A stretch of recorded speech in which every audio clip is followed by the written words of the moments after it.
Hi, I'm Ezra and I'm a trans man living in the UK, and I thought that I would talk about what's going on in the UK right now regarding our Prime Minister being transphobic, Rishi Sunak. So I thought I'd talk about what's going on in case you don't know about it, and you can hear it from me and hear what I think about it. And in case you're in a different country and you want to know what's going on in the UK right now. So if you haven't noticed, I'm not actually wearing a top right now, so I thought I could put on my post-op binder. I am now 20 days post-op. I feel like it's flown by so much. I feel like it was only like a few days ago that I had it, but also I've been healing really quickly. Like my scars are basically healed now. I have a little bit under here, which is a bit sore when I take my tape off, but apart from that, I'm literally fine. Also, I can get away now with having it on the loosest hook, because when I first woke up from surgery, they put it on the tightest hook, and that was agony. I wondered why I was so bruised. Like, it makes so much sense, because even the loosest hook is really tight. I managed to put my scar tape on myself today. Usually Isaac does it for me, but he's at work, so I managed to be a big boy and do it myself. I'm actually quite proud of that. I genuinely think the most painful part of top surgery is the post-op binder, just because it's so tight. But now we're gonna roll this up for extra compression. And it also means that swelling will go down quicker. And then, just pull this down a little bit. And then do up this hook. Okay, there we go. Now let's put a top on. The top that I'm gonna wear is this red one. I can't wait until I can take my post-op binder off. Like I have 3 weeks and 1 day until I take 3 weeks and 2 days until I can take it off. And then I can start wearing things without a binder underneath. That's gonna be so exciting. So this is my outfit. I'll show you. Ta-da! Little spin. I'm so flat, it's so exciting. So Rishi Sunak, our Prime Minister, talked at a press conference to the Conservative Party and decided that he was going to throw trans people under the bus. And there is roaring support in the audience, of course. So I'm going to tell you exactly what he said and what I think about it. So I'm going to quote him here. So it says, "We shouldn't get bullied into believing that people can be any sex they want to be. They can't. A man is a man and a woman is a woman. That's just common sense." I'm going to tell you that no trans person is denying what their sex is. I'm aware that my sex is female. Actually, me talking about being a trans man is actually telling you that my sex is female. And I don't owe anyone that information. I choose to put that out there because I make content about being trans. No one is denying the fact that sex and gender are different things. The thing that transphobic people tend to like to spew is saying that we think that our sex is different. I get a lot of comments a lot of the time that tell me, "You're a female." It's like, yes, my sex is female, but my gender is a man. I am a man, but my sex is female. Everyone is aware of that. I'm aware of that. Trans people are aware of that, and no one is denying it. So I don't understand what kind of angle he's truly trying to get at here. And the main thing that really angers me in this is the audience. Like, if you watch this clip online, you will see that the audience in the background are like, "He's got my vote." It's like, what? What exactly are you trying to do here? Because we've been run by the Conservative Party for literally years and nothing positive has come out of it. Literally nothing positive. And Rishi Sunak, this is not the first time that he's come up with transphobic comments either. And oh my goodness. Okay, we're going to get on to the next bit, because this bit I think angers me further and further. So it shouldn't be controversial for parents to know what their children are learning in schools about relationships, and that patients should know when hospitals are talking about men or women. So this is regarding the fact that they are banning trans women from being in the women's section of a hospital. There is not one thing that when you go to a hospital, you're going to the hospital for healthcare. You're not going there to do anything else. There is no malicious intent involved in you receiving healthcare from a hospital.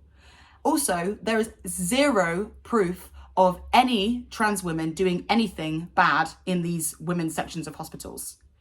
And also, it's the fact that they are fixated on banning trans women, not trans men, trans women.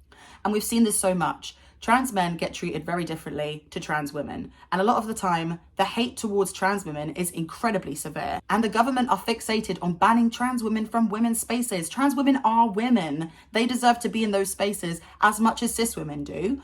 And it's absolutely ridiculous.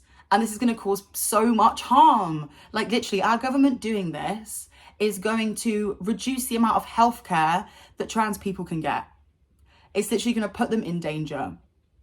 A trans woman being put into a men's ward, a men's hospital ward, makes zero sense. There is not one trans woman that I can think of at all that's ever hurt someone. And there is literally no proof of that ever happening within a hospital. Yet they're still talking about it, still throwing trans people under the bus, and it drives me insane. And also, the bit where he says, like, it shouldn't be controversial for parents to know what their children are learning about in schools about relationships. I think this is going down the angle of, oh, we can't tell kids that gay people exist. Like, why? We know that straight people exist. You know when you're like a kid and someone says to you like when I was like a little girl and I'd often get asked by like my grandparents and stuff like, oh, do you fancy any boys in your class? That kind of thing. There's always an expectation for there to be romantic involvements from a very, very young age, but only in a straight way, only in a heterosexual way.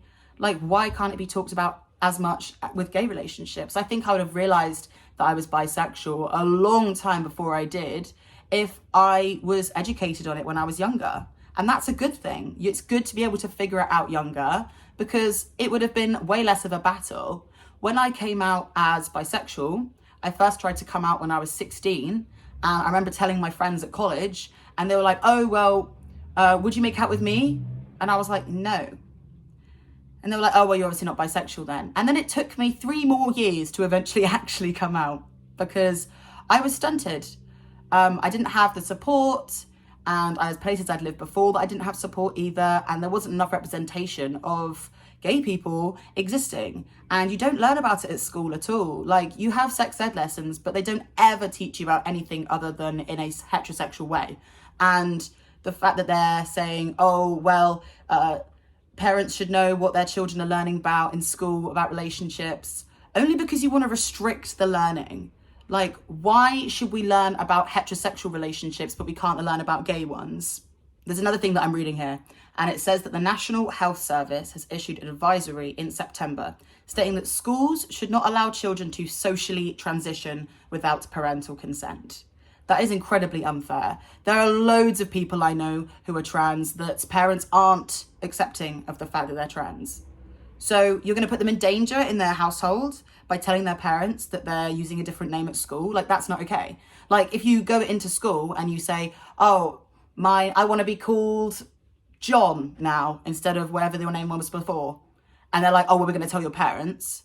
And then you put them in danger in a household because their household is homophobic and transphobic. That doesn't seem right to me, but they're doing it anyway because they want to prevent people from being able to transition. Transitioning literally saves lives.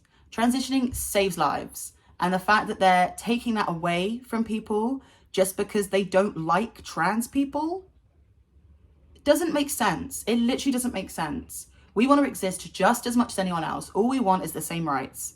And the fact that they're backtracking on us. They're backtracking and taking it away. And it isn't just the UK this is happening in. Our government is literally taking away trans rights as we speak, just simply because they don't understand, they don't get it, and they don't like us.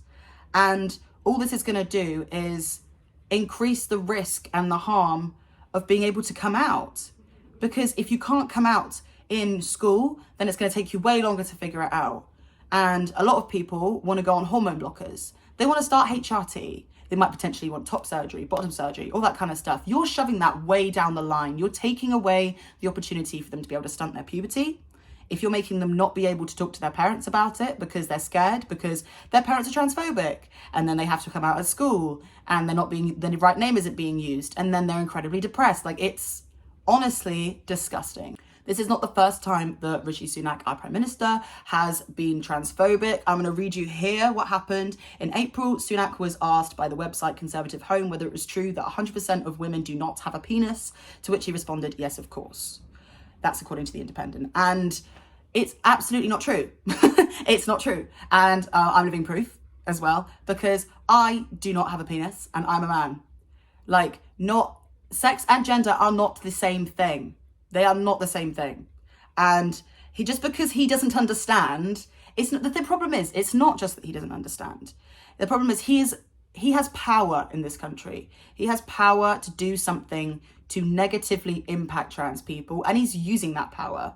He obviously has a hell of a complex going on here, and all he wants to do is take away our rights. Like, all it's going to do is literally going to kill people. Like, this is literally going to kill people.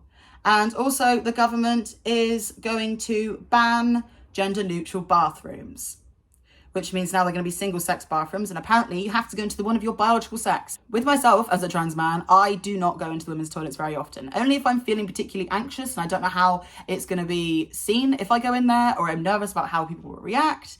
I do usually go into the men's toilets, and I think most people wouldn't be comfortable with me as a man going into the women's toilets. And are they saying, oh, they're going to be able to tell every time? Because I'm telling you, no, they can't. No, they can't tell every time. And people are going to be gender policing the bathrooms. They're going to be like trying to work out what's in your pants. No, that's ridiculous. That is completely against our human rights. But the problem with what's going on right now is they don't want it to be within our human rights. They are taking our rights away. I hope that this video explains everything that's going on in the UK right now with the discourse on what Rishi Sunak is saying about trans people. And I hope that you understand what's going on. I think the best thing that we can do right now is try and be there for the trans people we have in our lives. If people are putting out GoFundMes for top surgeries and HRT and things like that, then donate. And if you can't, share. Like, be there for your trans friends. Invite them round to your house. Look after them and be there for them, because this is a really hard time and we are losing our rights. I love you so much. Thank you for watching this video, and I'll speak to you soon.